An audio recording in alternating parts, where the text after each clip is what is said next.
Hi, everyone, and welcome to PAYDIRT, a Penn State football show. Along with former Penn State and NFL quarterback Matt McGloin, I'm Tom Hannifan. This show is brought to you by our sponsors, Funk Brewing, the official craft beer partner of PAYDIRT. Now, of course, we're big fans of Funk Citrus IPA and Silent Disco IPA, but don't forget, our official beer, the PAYDIRT IPA, is available in Funk's tasting rooms right now, and it will be in beer distributors and grocery stores by Friday, September 16th.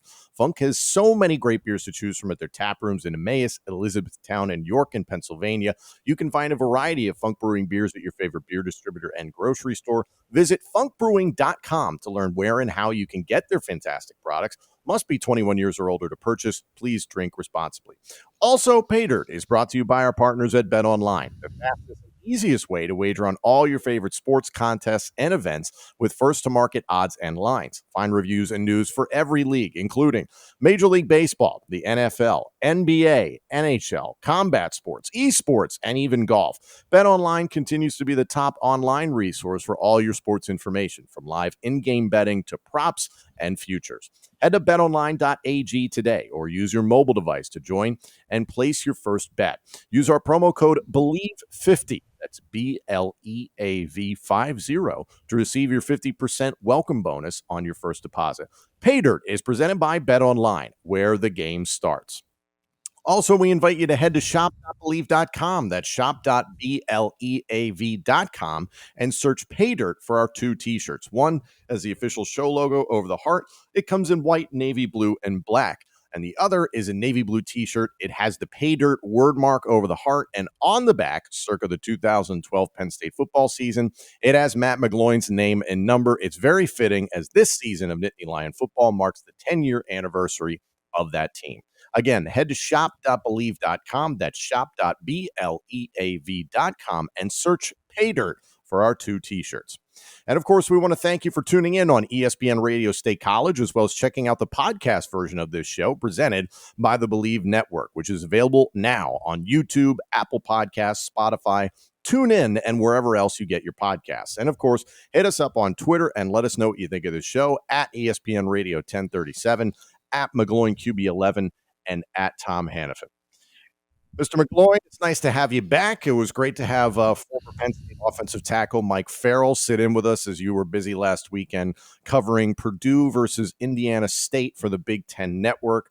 How was your trip to West Lafayette, considering Penn State had just made a trip there and gotten a win? Yeah. Real quick on Purdue, because look, obviously, I'm high on Purdue. I still think they're a very good football team. I still think they have the best chance to win the West. So I was excited to get back out, and be in that, Purdue atmosphere, Ross 8 Stadium. I hadn't been there since we won there, Tom, in 2012. But it's always been one of my favorite stadiums. And one of the more impressive things I think, I took away from Saturday at that game was that crowd and that atmosphere at Purdue.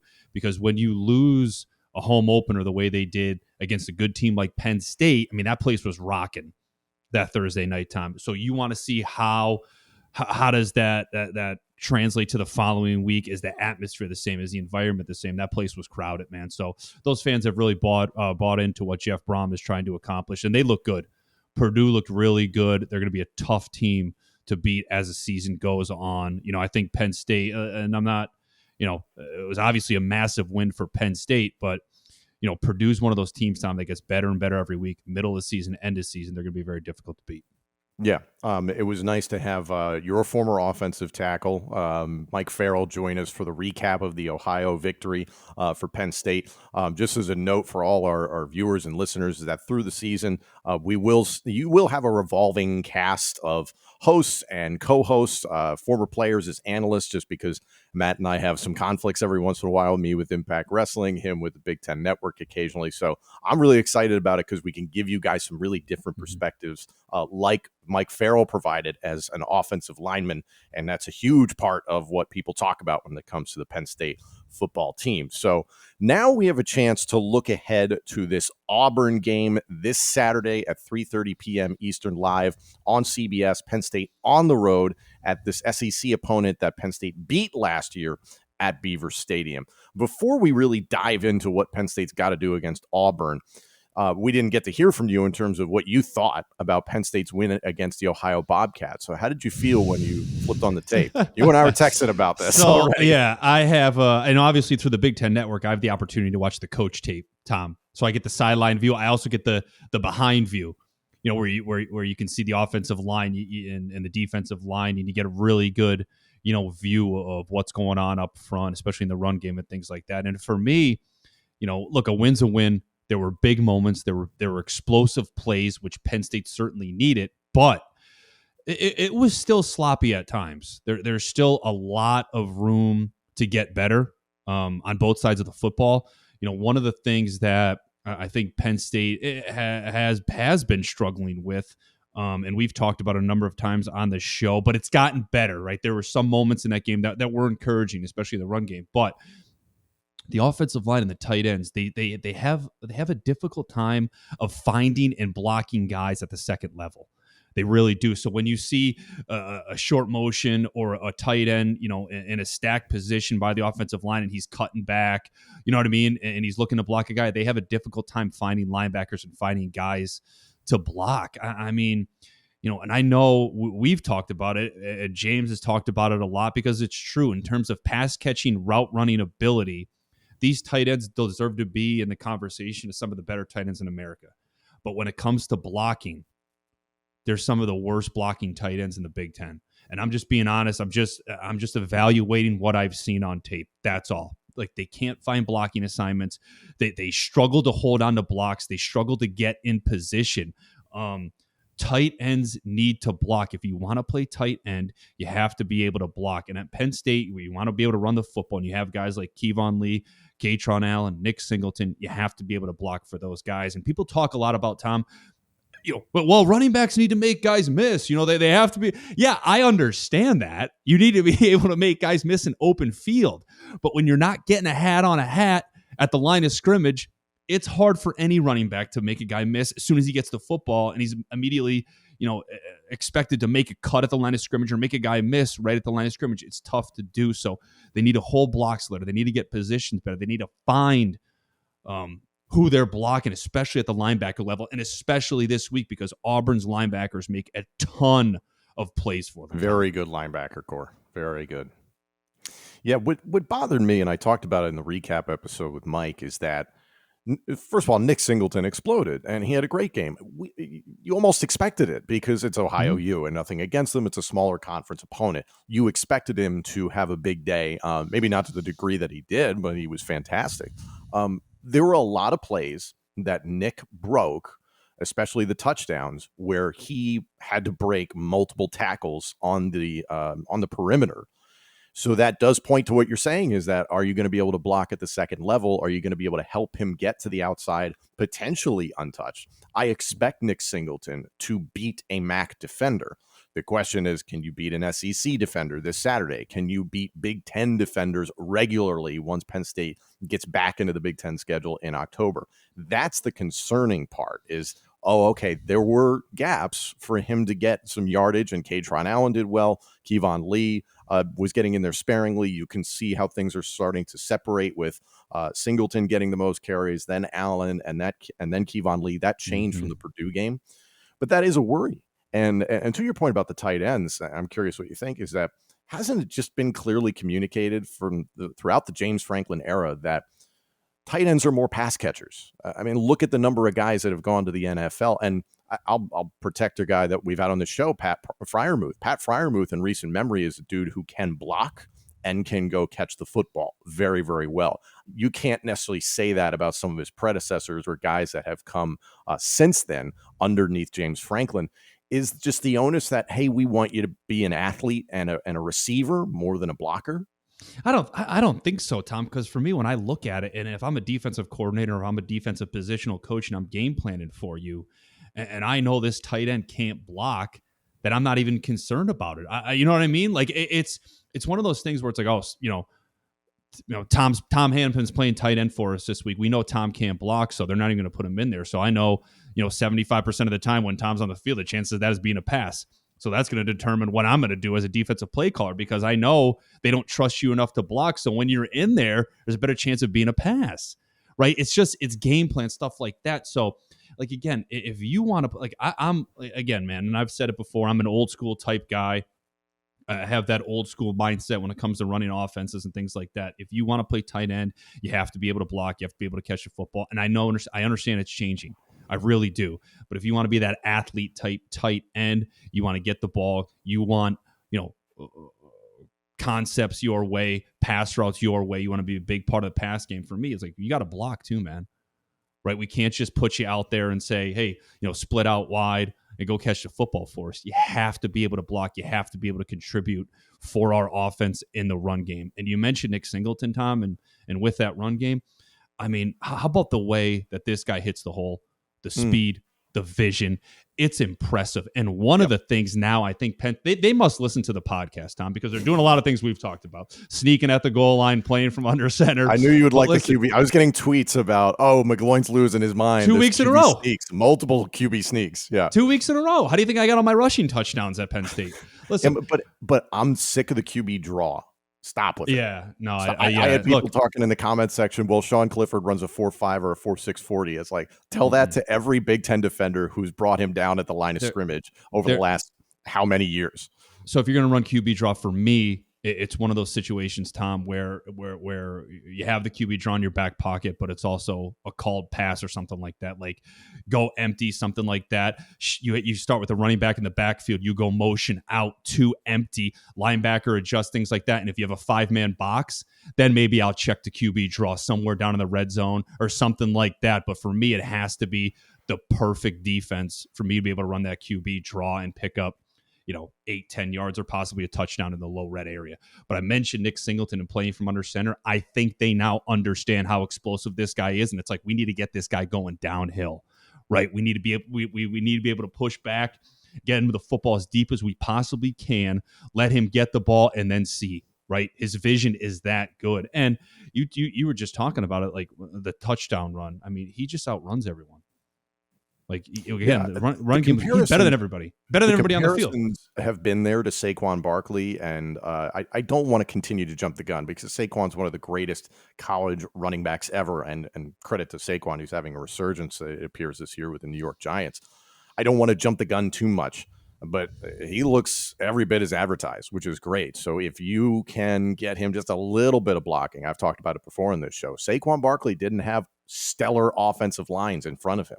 If you're able to be that otherworldly athlete, you can overcome that, and it looks like Nick Singleton might be able to do that. Yeah. So, and one more thing on the run game, Tom, real quick, because I'm curious to hear your thoughts on this. Moving forward now, starting Saturday, is Keevon Lee a big part of this offense? You know what? I really hope that he is. Me too. And it's. I said this in the recap episode, is that Keevon looks different this year. He looks like he's responded to the competition. Hey, we brought in a 5-star running back. We brought in Nick Singleton and Keevon Allen. Also credit to Devin Ford getting involved in the passing game. You have 4 legitimate running backs that you can trot out there and be confident that they're going to get some yardage, maybe not burst it for 70-yard touchdowns like Nick Singleton, but at the same time, you feel confident with just about everybody that's back there. Pass protection for certain guys is still a developing aspect of their game. I just love that all 4 can go out there and be pass catchers. You and I have talked about this, is that last year it was John Lovett or bust in the passing game when it came to running backs. Keevon's getting in on the act, which I don't think anybody would have expected from a 235-pounder last season. He's running north-south. He's been aggressive. He's obviously worked on his hands, and he's getting better receiving the football. You are going to see Singleton, Allen, Lee in terms of most touches. You're going to see that that ratio. It's going to drop, of course, but I think Keevon Lee's so valuable, and especially when you have 2 thumpers like him and Allen. How do you keep him off the field? And you're absolutely right. As we move forward, and look, it's obvious, Tom. It's obvious how talented those guys are, but that doesn't mean you just completely abandon Keevon Lee and his portion of the run game and what he can do for your offense. But also, my thing too, it's an experience thing, because for how talented Singleton and Keevon Allen are, they're still young players.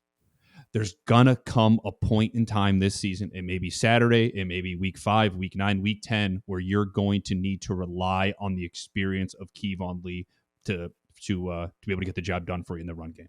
Yeah. So let's talk about what Penn State's going to have to do this Saturday at Auburn.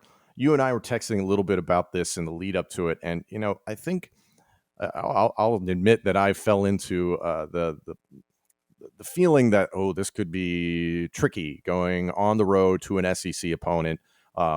Granted, Penn State handled Auburn at home last year in a competitive game. Very different atmosphere, I think, because you had Bo Nix as a starting quarterback. I think Bo Nix was certainly better than the two quarterbacks that they have there now playing for the Auburn Tigers. But that running game for Auburn is still there, still extremely potent, if I'm not mistaken. They are 14th in the country in rushing yards, 103rd in the country in passing yards. Mm-hmm. So you kind of have a feeling of what Auburn wants to do. When you flipped on the tape of this Auburn Tigers team, how did you feel? They're not going to throw the football, and it's not a game plan thing for them. They just can't. They can't do it. That's just not who they are as an offense. It's not who those quarterbacks are. I mean, you look at what, and if I'm game planning, if I'm on Auburn staff and I'm game planning for Penn State, and I look at what happened in the Purdue game, Aiden O'Connell is one of the better quarterbacks in America, and had issues throwing on Penn State. Auburn's quarterback, and this isn't a knock on San Jose State because it's a very good football program they have over the years, but San Jose State's defense is not Penn State's defense, right? Let's be honest. Auburn's quarterbacks couldn't throw against San Jose State last week, right? Yeah, so if I had to guess, it was tight too. Like that was not a game that Auburn really pulled away with until late in the game. It was 24-6 against San Jose State. Like it was close even late in that third quarter, Tom. But if I had to guess, right, and I'm thinking it's going to be Robbie Ashford, Tank Bigsby, and Hunter. It's going to be that running game. Run option, RPO, maybe some drop back in, try to keep Penn State honest, but that's going to be the show all night. And I think it's going to be one of those games where it's like, all right, let's use a run game. Let's control the clock.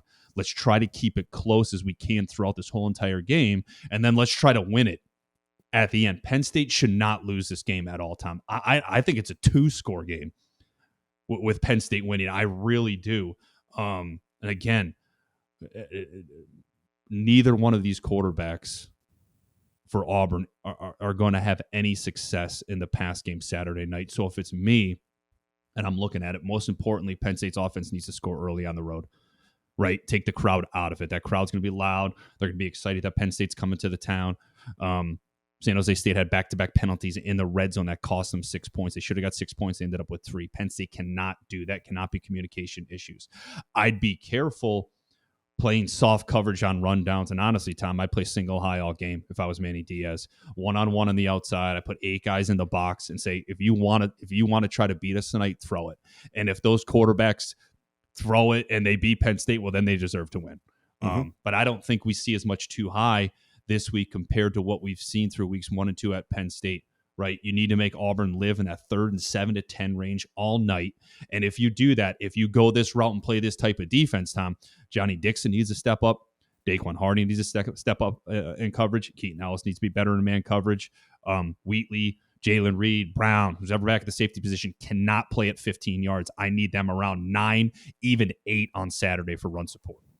And I feel pretty good about that because the secondary is the strength of Penn State defense. However, against Purdue and Ohio, the Penn State defense in regards to stopping the run didn't give up crazy numbers, but it wasn't dominant. How do you feel about them stopping the likes of Tank Bigsby and Jarquez Hunter, who Penn State got a taste of last year, and those two are really good?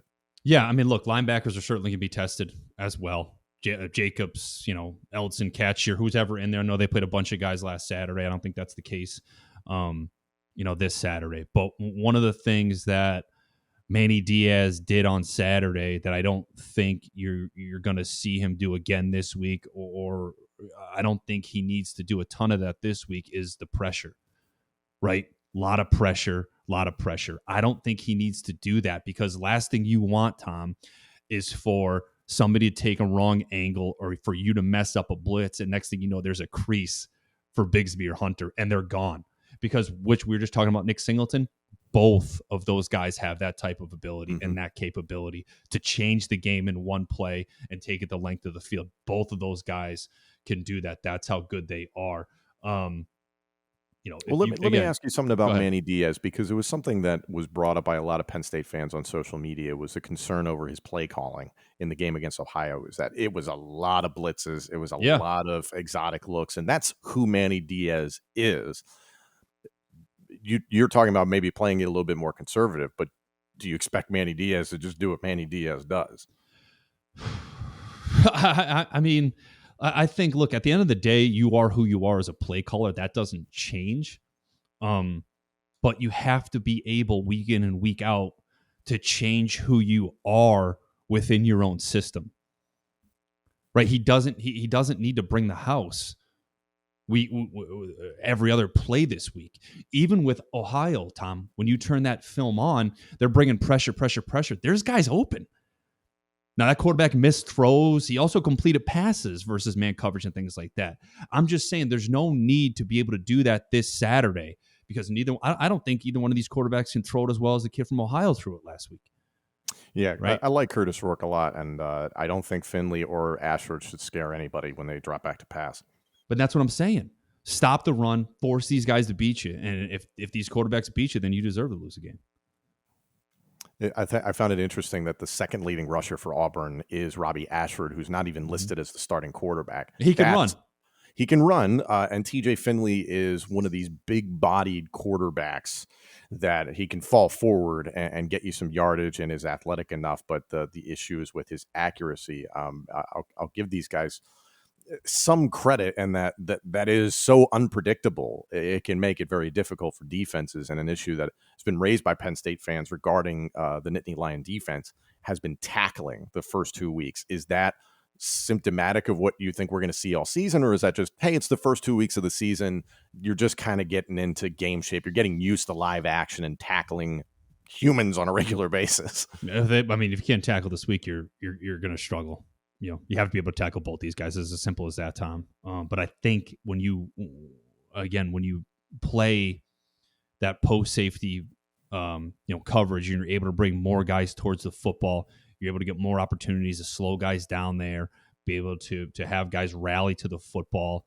I think that's the safe way to play this Auburn offense on Saturday. Are you a fan of rivalries? Are you a fan of smack talk? Do you like to stand out from the crowd at tailgates? If so, head over to Smack Apparel and check out what their team is geared up for this football season. Their Let There Be White tee is the perfect gear for those famous whiteout games at Beaver Stadium. Or get straight to the point with the worst tee for all the Ohio State haters out there. Smack Apparel makes the gear that'll have everyone asking where you got it. They have the must-have tees for all your teams, including pro football, baseball, basketball. Every fan is covered. Head over to their website, smackapparel.com, and use the promo code PAYDIRT at checkout for 10% off. Again, that's smackapparel.com, promo code PAYDIRT at checkout. Why wear boring when you can wear smack? Flat should describe your TV, not your TV sound. Experience your entertainment like never before with the new Sonos Ray. This compact and easy-to-use soundbar puts you at the center of shows, movies, games, and more with crisp highs and precisely balanced bass.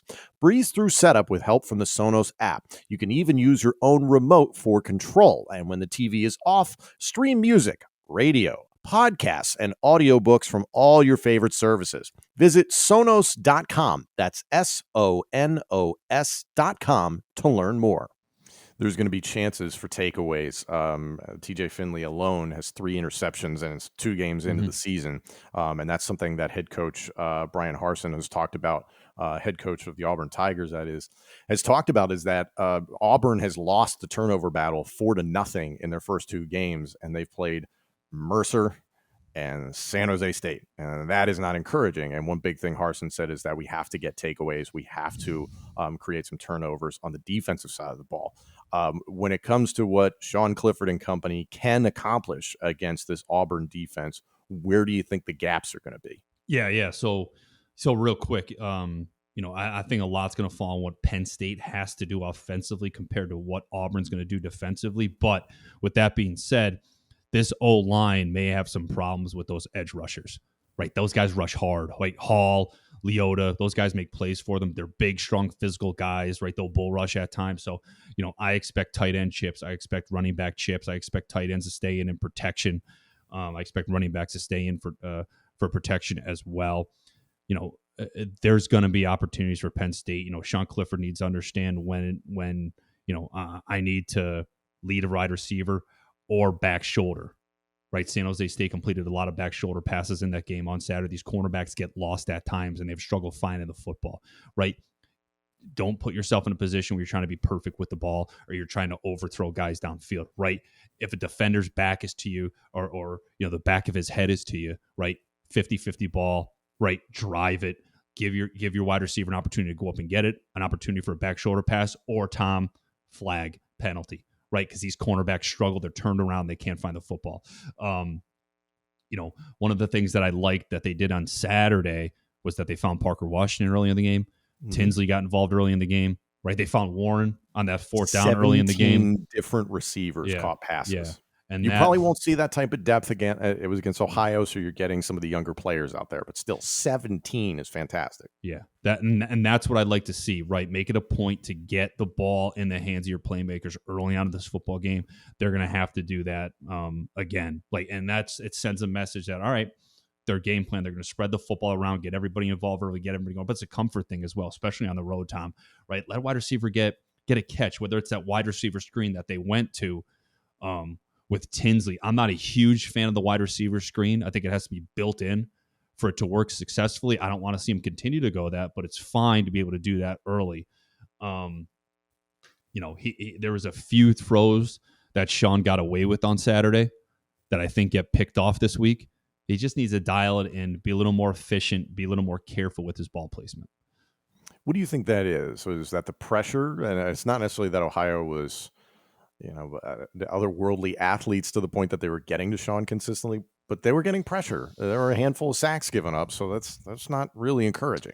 Yeah, look, I mean, right tackle struggled to block in the pass game on Saturday, right? I think I think that stood out. One of the things that I looked at was, and I'm not sure who's to blame here. I know who I'm going to blame it on. And I'll give you an example. They ran slant and go in the second quarter. Penn State had 7-man pro. Ohio brought 6, and there was still a free runner. I bring that up because I guarantee you Auburn brings that pressure Saturday night, Tom. Right? And has a lot more success because the stunt was absolutely working. Yep, and it was and a lot of times when you have problems in week 2, they carry over to week 3. I think I blame that on Phil Troutwine. Excuse me, that wasn't the pressure. The pressure that I'm blaming on Phil Troutwine was they brought cross dog twice. Now that I'm remembering correctly, excuse me. They brought cross dog twice, Tom, which is both linebackers just cross on the inside as a blitz. That's it. It's a 6-man pressure. Both times that was protected wrong. The right tackle was wrong both times, and it was a different tackle both times they brought it. So, again, I'm not sure who to blame. I know who I'm going to blame. I'm going to blame Phil Troutwine on that for not communicating well enough and for possibly not having his right side understand that. And that was one of them was a touchdown that Allard threw, which is a great play by Allard to make the free rusher miss, right? Stay within himself, stay within the play, and deliver the football downfield. But that can't happen on Saturday, right? Because Auburn's going to take full advantage of that. It's something you mentioned Drew Aller because obviously we didn't have you on the recap episode, but in terms of what you saw from Drew Aller against Ohio, how'd you feel? So, look, they put him in. It was 26-7. Right. Not out of reach, let's be honest. 11 and a half minutes to play in the second quarter. I was very happy to see him get in at that point. Absolutely. And, it's saying something, right? It's saying, look, Sean's still our guy, right? But this dude's right here. And we think this guy can play, and we think we can win with this guy one day. Mm-hmm. Obviously, they wanted to make it a point to get him out there and get him out there early in that game. Yeah, just a three-score lead. Let me correct myself. Granted, And it's Ohio. I want to continue to put that caveat out there, but and still, here, there are some coaches who would be like, "This needs to be 4 scores for me to put in a backup." You know? oh yeah, I did not expect him to go into the game that early, but like when I see something like that, Tom, I think now, and I understand Penn State's 2-0, and I understand Sean was offensive player of the week after week 1. He did some good things again on Saturday. They're 2-0, but it's one of those things where if you're in a game and it's a big game, and it's like you're struggling offensively, you're not able to put points on the board. You're not throwing it well. Maybe there's a turnover or two. You just can't get anything going. I could see them being like, all right, we're going with Allar. I can see something like that happening, Tom. Now, we've seen, I'm not saying it's going to be Saturday or not, but I wouldn't be surprised now if that happens at some point in time. Like, we've seen enough from this dude now to know that like he can play. Right. And I didn't hype him up prior to the season because he didn't do anything yet. Right. He still hasn't done anything. But it's there. Everything you need is there. And in those moments, Tom, what you look for are the lights too bright? Can you process the information? Can you run, operate, and execute the offense? And he could do that because we knew the talent's there. But it's everything else that comes with playing that stuff that takes time to develop. But he's got a lot of it right now. It's going to be interesting to see how this plays out moving forward, right? It's not a quarterback competition. I said it before the season started. It's Sean's show until Absolutely. It isn't anymore, or until they decide it isn't anymore. But I wouldn't be surprised if at some point in time they're struggling. It's a tight game, and they're like, all right, we're going with Allar. I very much expect to see the script that occurred in the Purdue game. Is Sean Clifford your starter? Of course. Sean Clifford is injury prone. So for Drew Allar to get in there the way he did against Purdue, and then Sean came back in, I fully expect if that situation happens again, you're going to see the exact same game plan. I did the Blue White Illustrated live post-game show after Penn State beat Ohio. I was talking to Thomas Frank Carr, and this is an idea that I know will never occur in the real world just because it's how coaches approach these games is your starters start, and that's kind of the end of it. I'm looking a little bit down the track, not to get away from the Auburn game. And I do think, having looked at the tape of Auburn, I do feel better about Penn State winning this game. I think the only factor is that it's on the road, right? Next week, you host Central Michigan, who's struggling, not nearly as good as the Ohio Bobcats. Someone tell me the value of Sean Clifford playing in that football game at all. No, I'm dead serious. And something Thomas Frank Carr said, and I respect his opinion on it, and that he's like, oh yeah, well, James Franklin is going to start him, period. And I understand that. And then there was something that was said into the effect of, oh, well, you owe it to Sean to get him as much tape because he still has NFL aspirations. Against Central Michigan, what you've played in the National Football League. You tell me what evaluator at the NFL level is going to look at Sean Clifford's tape against Central Michigan and be like, oh, now we're going to take him.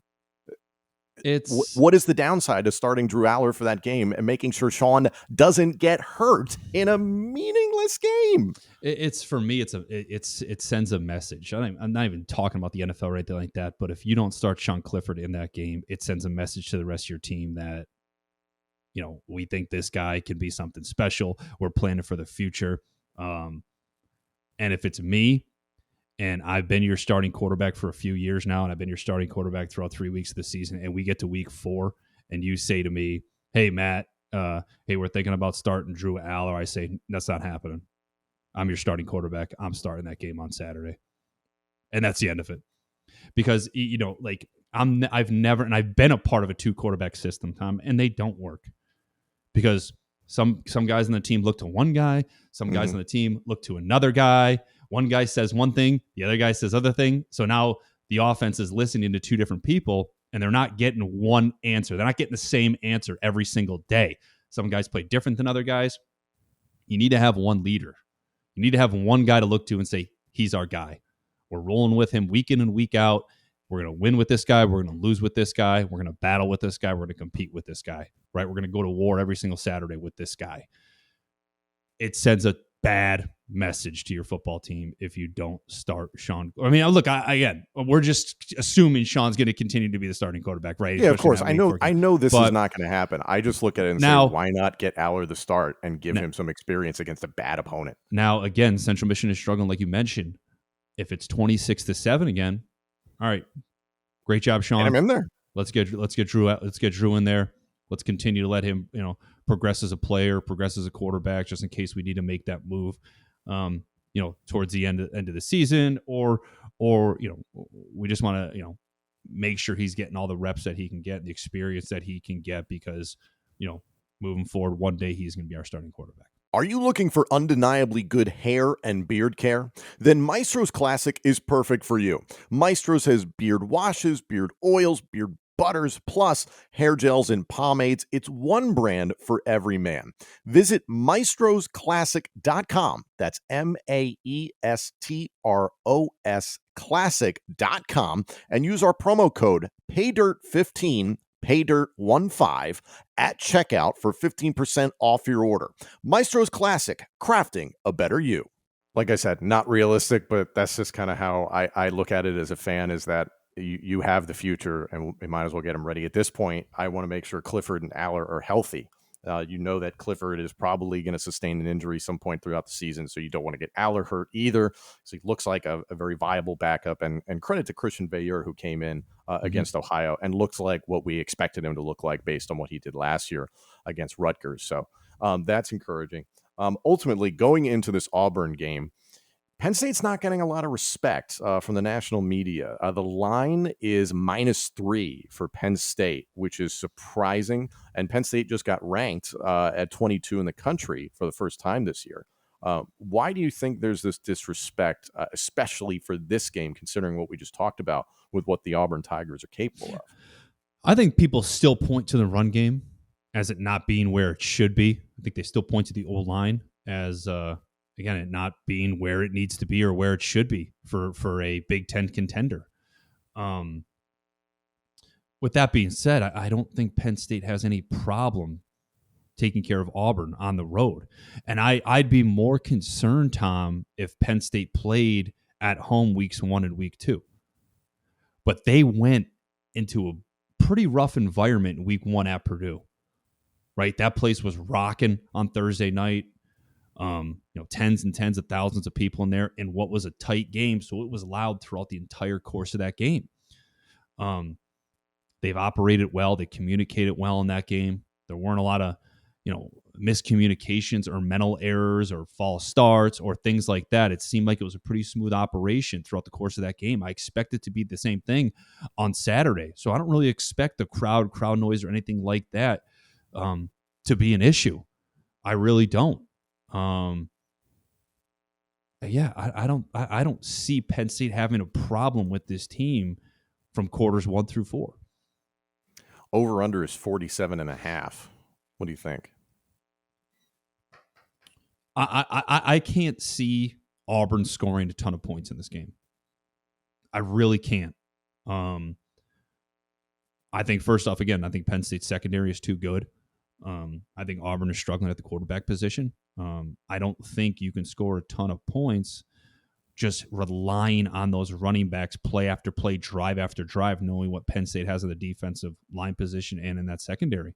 I can see Penn State scoring 28 to 30 points, which I think will be enough on Saturday, Tom.